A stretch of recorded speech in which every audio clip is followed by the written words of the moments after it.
Welcome to this explainer. Today, we're diving deep into classical Islamic texts to uncover the true Hanafi framework for marriage. We're going to use a beautifully modest, geometric visual style to guide our journey through some incredibly profound and honestly often misunderstood concepts. You know, in an era of endless internet debates about gender roles, cutting through the noise to find the authentic, classical framework has literally never been more vital. We hear so many conflicting ideas about marital rights and duties, right?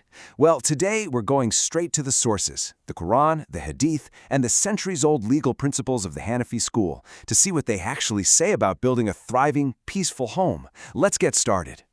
Here is our agenda for today. We'll be looking at 1. The foundation of mercy. 2.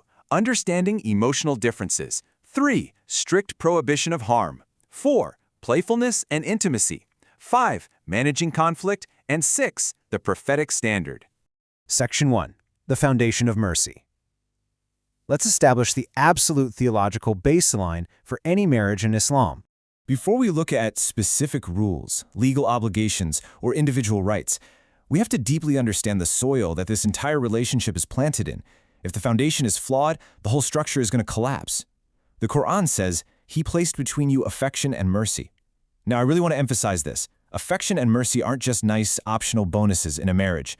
They are the ultimate divine objectives of the marital bond. Without these two elements, the legal rules of marriage completely lose their soul.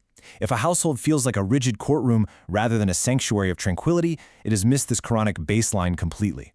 Every single interaction has to stem from this foundational premise. To truly grasp these classical texts, we've got to use the Hanafi framework. This means we never ever look at a single narration or hadith in isolation.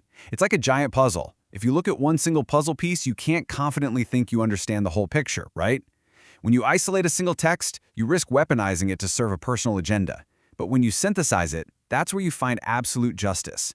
Hanafi scholars synthesize the whole shebang: Quranic justice, the Prophet's actual lived behavior, legal limits on harm, and the context of 7th century Arabia. Every single rule is filtered through that vital lens of justice and mercy. Moving on to Section 2. Understanding emotional differences. Let's see how this framework helps us unpack one of the most commonly misunderstood hadiths in history, the narration about women being created from a rib. You know, there is a very superficial, misguided reading out there that treats the rib as an insult, implying inferiority, weakness, or even moral corruption. But true Hanafi scholarship, it sees this as a profound, brilliant metaphor for natural temperament and emotional differences. It's a warm acknowledgement that men and women often process the world differently. In fact, the hadith actually begins and ends with the explicit command to treat women kindly. It's an urgent call for patience and understanding, not a green light for dominance. Think about how this beautifully applies to our lives today. If a highly logical, rigidly structured husband expects his empathetic, emotionally sensitive wife to act exactly like him, constantly telling her to just be logical or stop being emotional, it literally breaks the relationship. It shatters the trust between them. That is exactly what the Prophet warned against when he said trying to completely straighten the rib will break it. Marriage isn't a project in personality engineering. It requires deep, profound empathy and the gracious acceptance of our natural differences. Section 3. Strict prohibition of harm. Okay, we've got to address the elephant in the room.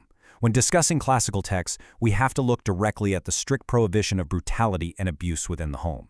There is a stark, unmistakable contrast between toxic cultural practices and what masculinity actually means in the Sunnah. Punching, coercive control, and emotional terror, they have absolutely zero place in a prophetic marriage. The Hanafi school unequivocally states that harmful striking is sinful, injury is forbidden, and humiliation is entirely prohibited. A marriage cannot be built on fear.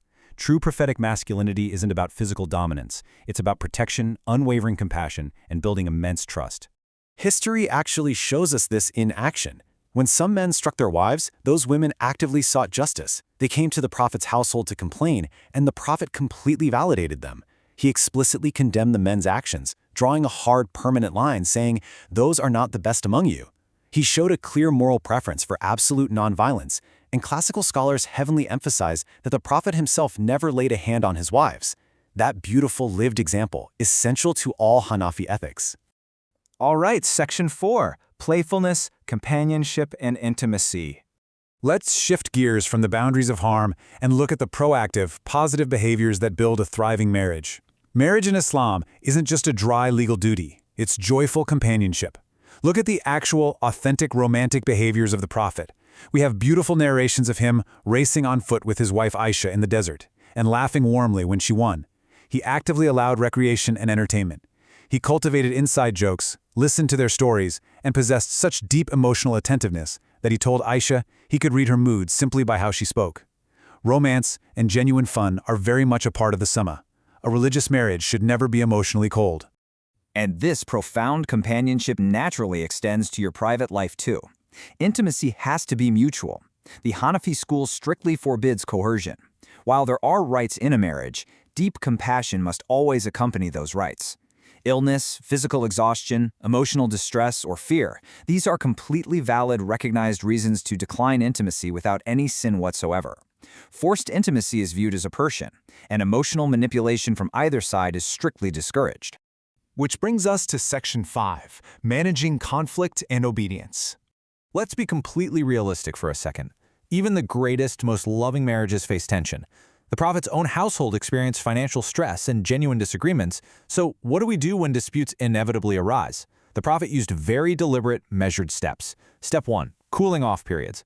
At one point, marital tension was so high he separated himself for 29 days to let emotions settle. 29 days. Step 2. Communicate with extreme patience once the heat of the moment has passed.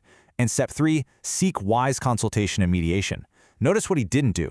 He didn't use cruelty, verbal abuse, or act out in anger. Problems don't automatically mean failure. It's all about how you maturely manage the conflict. Now, we really need to clear up the classical concept of obedience. Modern misconceptions equate it with total control, almost like slavery.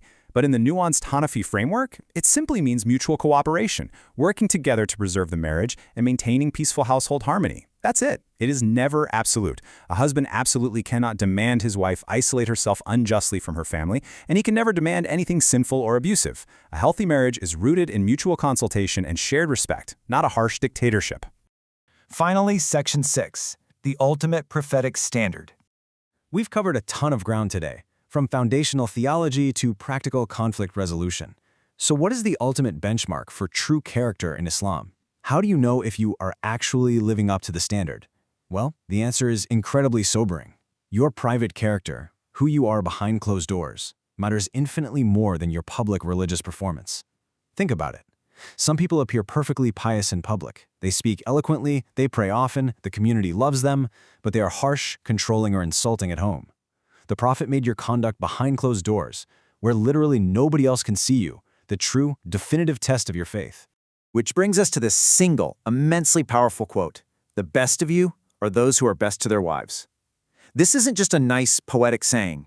This is the absolute governing principle through which all classical Hanafi scholars understand marital conduct. It means that kindness always overrides harshness, patience always overrides control, and divine mercy completely obliterates domination. So, I'm going to leave you with this final, provocative thought to reflect on today. If your true character is measured entirely by how you treat those closest to you behind closed doors, when absolutely no one else is watching, and there's no public praise to be gained, how would your family rate yours? Thank you so much for joining me for this explainer. I really hope this deep dive gives you not just new knowledge, but a profound new perspective on building genuine, lasting harmony in your own home.